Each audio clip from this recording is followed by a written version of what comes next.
All right, so now we'll get into the real heart of the information for the course. And I'm going to start out with something fairly simple, and that's what's known as the T experiment. And it's included in the reading that you'll be doing this week. And this was an illustration that Fisher used to kind of provide a lot of the foundational concepts that you need to think about when designing experiments. And so I think it's a really good place to start.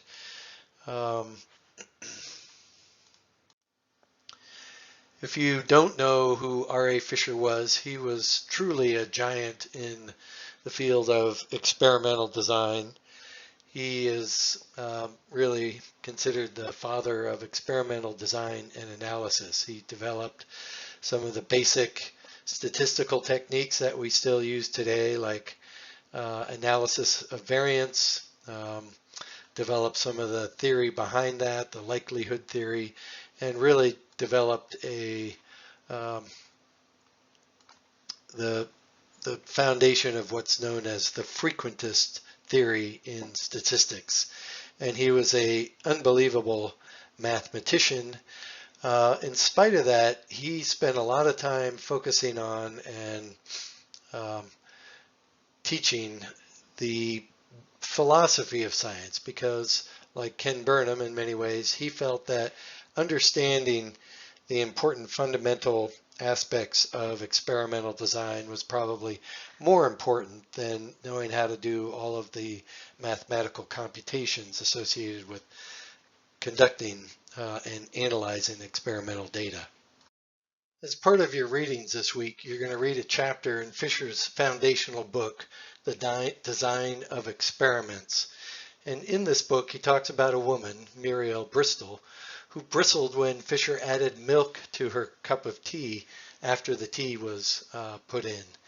Fisher was astonished by the fact that the woman claimed she could tell the difference between whether the tea or the milk was added first, so he decided to design an experiment to test this. So he felt that this was a good example to talk about some of the foundational concepts in experimental design and how they might be applied in this particular situation. So I'm discussing it for the same reason. This is actually based on a true story, and in a few weeks you're going to read another paper that will tell you what the outcome of that experiment was. So hang on. Even though this is a fairly simple experiment, there's a number of questions you want to consider before you get started. The first is, what order do you use when presenting the teacups to Muriel?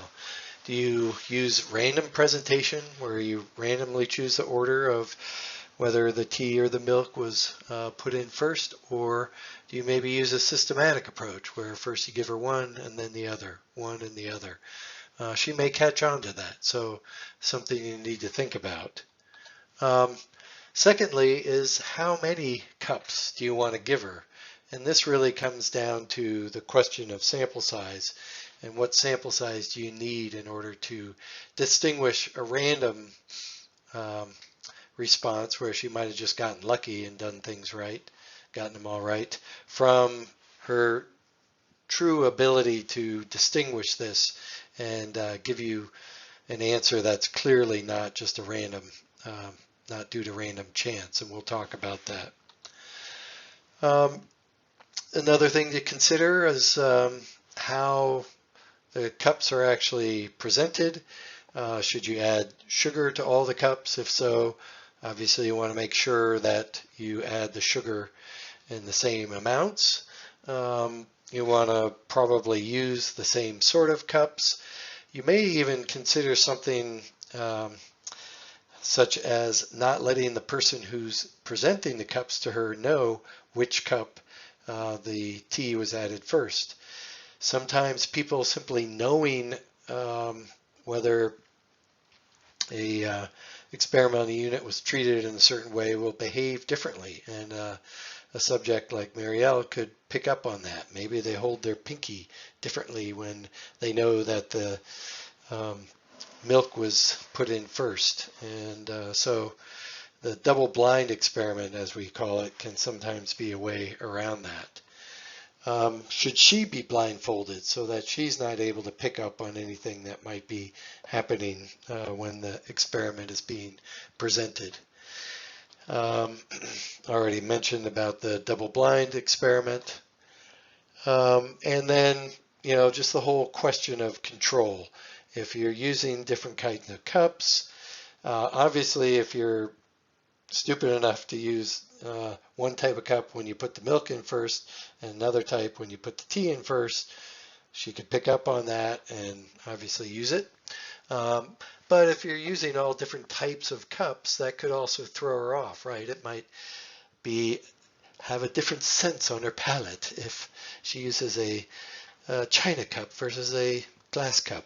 Not very good English accent, I'm sorry, but there's lots of things to consider to make sure that you're not providing any information to her and also not throwing her off by using all kinds of different sorts of materials when you're running the experiment. So then, of course, the question is, what did Fisher suggest? Well, he felt that random assignment would be the best way to go. Keep everything the same except for the order of infusion, so you have a proper control. Don't use different types of cups and so on. And then that brought up the question of sample size and how to distinguish random guessing from actual being able to distinguish between which was added first. So let's talk a little bit about sample size. I'm going to start simple here and then we'll move on to the approach that Fisher actually used. Well, clearly we know that 1 cup is too few because Muriel has a 50-50 chance of being correct, which really doesn't help us with our experiment and really knowing whether she can discern between which was added first. On the other hand, 100 cups might be too much, and it could lead to fatigue and for Muriel and the people who were conducting the experiment. So what we want to do is try to find the correct balance between too many and too few cups. And to do that, we'll use probability theory, and we'll assume that there's a 50-50 chance of being correct just by chance on each trial. So we're going to provide an equal number of tea first and milk first cups. And then using that, we're going to ask how many trials would it take in order for us to be convinced that she really can distinguish which came first. So if we look at this simple approach to calculating the probability that Muriel was able to get the identify the cups correctly just by chance, we can use what we know as independent Bernoulli trials. So each time she makes a choice as to whether it was tea or milk first, she is doing a independent Bernoulli trial. So when we first present her with a teacup, if she guesses it right, there's a 50-50 chance that that will happen. If she does 2 in a row, it's just 0.5 times 0.5 or 0.25. And you can see that as she gets more and more correct, the probability that she did that just by chance alone goes down. And then we want to see, okay, at what point would we be pretty convinced that she was able to correctly identify the tea infusion? And if we use our nominal probability value of 0.05, you see that after 5 correct answers, the chances that she would do that just by chance alone is 1 in 30, essentially.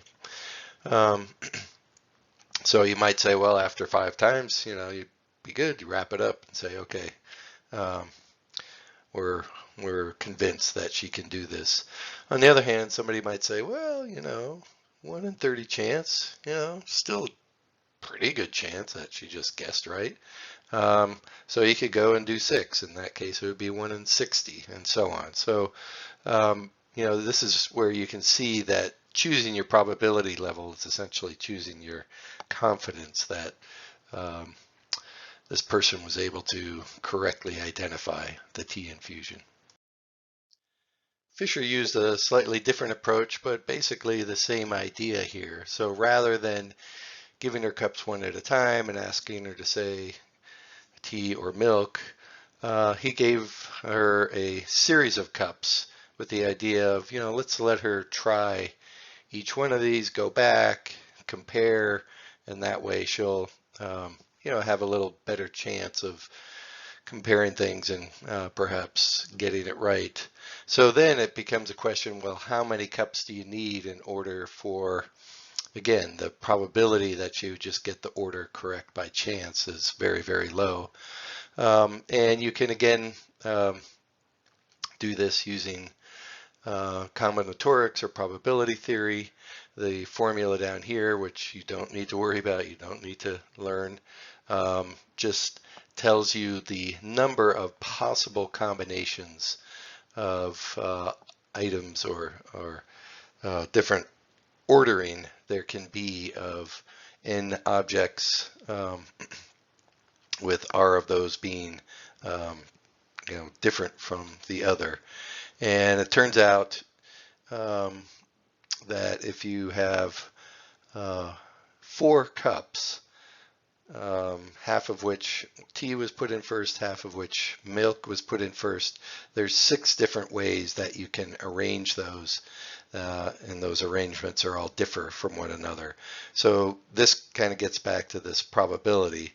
There's a 1 in 6 chance in this case that you could get that order right just by guessing. And that's probably not very convincing. So you would want to use this formula to get to a point where it's, 30 or so possible combinations. And then if the person guesses it correctly, that's pretty remarkable. So let's review some key points then from the tea experiment that Fisher brought up. One is randomization. Randomization is so important in any situation where you're trying to separate the possibility that there could be some systematic error or, as we'll see in ecological situations, gradients or other changes in the environment that could perhaps give you the wrong result if you hadn't randomized. Secondly is this whole idea of control, that we want to use as much as possible identical experimental units, cups, tea, sugar, and so on. And we talked about the double-blind experiment even in case the person that is providing the cups maybe knew ahead of time which one was which and might be able to indicate that with some sort of behavior. I see this a lot in medical studies. Third is the sample size or replication. We need to do this enough times so that we can rule out that the result we got was just due to chance alone. We'll talk about that a little bit more. And then, a fundamental question here that needs to be addressed is whether this experiment would allow us to state how we know what we know or just we know. And in science, as Popper will point out and others, we never can say with certainty that we know something. There's always a possibility that there was something that we didn't control for or some other factor influencing the system that caused the result that we observed. So really all we can do is state how we know what we know. And the way we can do that is using valid and transparent methodology. In other words, if we can state exactly what we did and why we reached the conclusion that we did, that's as far as we can go. Somebody else could criticize it and say, well, you didn't think about this, you didn't do that. But the important thing is that you think hard about the methodology you use and you're transparent about it so that others can reach their own conclusions, essentially. So just a quick overview of what you'll be doing this week. You have papers by Fisher, Romsberg, and Platt. to be read. Some of these are old and the writing can sometimes be a little bit difficult to follow, so just bear with it. I'm not expecting you to learn everything that's in there. It's focus on the big picture, the big ideas. Romsberg goes into a lot of detail about the security hypothesis, and again, I don't want you to get bogged down in all the math there. Really just the bigger picture of how does wildlife science generally occur and how can we improve it. And then Platt is a classic paper on strong inference in science. In the text, the section 1.2.3.1 is kind of a overview of some of the ideas in the philosophy of knowledge. Again, I don't want you to memorize names and get too bogged down in the details of that history, but some of the bigger ideas like the empirical versus irrational approach to science, and pragmatism and logical positivism. And then does a nice job of putting Popper and Kuhn in some context. So again, big picture things. 2 lectures this week, the intro and this lecture. And then the assignment is to introduce yourself in the discussion to everybody else in the class and complete the introductory assessment or quiz. And everybody gets full credit for this if they do it. So I'm not going to grade you on what you got right and wrong. I just wanted you to do it so I get a sense of where you are on the concepts that we'll be talking about.